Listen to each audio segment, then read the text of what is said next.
menunjukkan kepemimpinan yang berkualitas di pemerintahan kota Banda Aceh ini.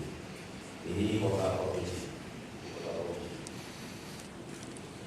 Ucapan terima kasih dan penghargaan setinggi-tingginya saya mohonkan kepada saudari Eliza Sandi Jamal atas pengabdiannya selama 10 tahun di kota, baik saat sebagai wali kota maupun sebagai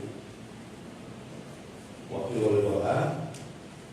Dengan pengalaman yang saudari miliki, saya berharap saudari tetap berkenan memberikan kontribusi kepada perumahan kota sehingga pada ini dapat tampil sebagai kota Islami dan menjadi rujukan bagi pelayanan politik yang terbaik di Indonesia.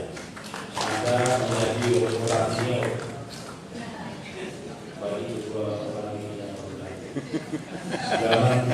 Jangan jauh mereka, dan tetaplah bersama mereka.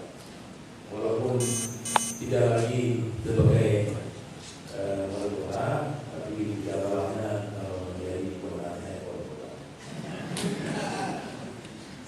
Terima kasih. Bila lagi taufiq wal hidayah. Wassalamualaikum warahmatullahi wabarakatuh. Waalaikumsalam.